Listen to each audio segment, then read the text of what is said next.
नमस्कार, मी प्रियांका पाटील। आपण पाहत आहात राष्ट्रीय लोकराज्य न्यूज, निर्भीड बातम्यांचे व्यासपीठ। आज आपण दिवसभरामध्ये घडणाऱ्या घडामोडींवर नजर टाकूया। श्री स्वामी समर्थ आध्यात्मिक सेवा केंद्र दिंडोरी प्रणित निघोज केंद्रातील महिला व पुरुष यांनी नवरात्रीमध्ये केला दुर्गा सप्तशती पाठ। पारनेर तालुक्यातील निघोज गावातील श्री स्वामी समर्थ दिंडोरी प्रणित केंद्रातील महिला व पुरुषांनी नवरात्रमध्ये दुर्गा सप्तशतीचा पाठ केला। रोज मळगंगा मातेच्या मंदिरामध्ये पहाटे 5 वाजता 50 ते 60 महिला व पुरुष मंडळींनी दुर्गा सप्तशतीचा पाठ हवनयुक्त केला। त्या पाठामुळे एक आध्यात्मिक ऊर्जा मंदिरामध्ये तयार होऊन प्रत्येकाच्या जीवनातील अडचणी सोडवण्यासाठी दुर्गा सप्तशती पाठ केला जातो।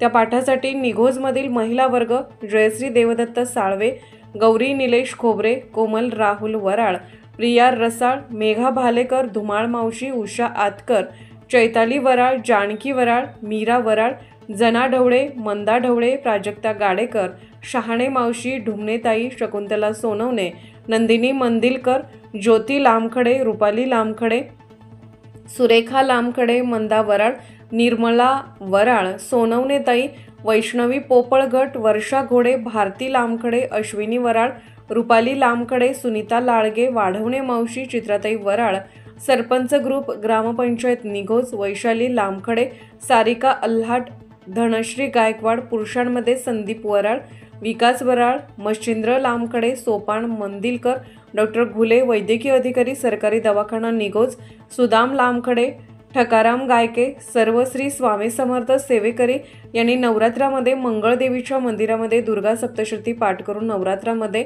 अनोखी शोभा वाढली। त्याचबरोबर निघोजमध्ये दर रविवारी मोफत बालसंस्कार वर्ग तसेच दर महिन्याच्या 3ऱ्या गुरुवारी स्वामी केंद्रातील अडसूळ काका प्रश्न उत्तरासाठी येतात व लोकांच्या स्वामी केंद्राच्या माध्यमातून अडचणी सोडवल्या जातात। त्यासाठी कुठलाही मोबदला घेतला जात नाही। त्याचबरोबर निघोजमधील सर्व आध्यात्मिक भाविकांना स्वामी केंद्रामध्ये येण्यासाठी आवाहन करण्यात आले। पारनेर प्रतिनिधी ठकसेन गायके। ताज्या बातम्यांसाठी आणि अपडेट्ससाठी राष्ट्रीय लोकराज्य न्यूज चॅनलला सबस्क्राइब करा, तसेच लाईक आणि शेअर करा।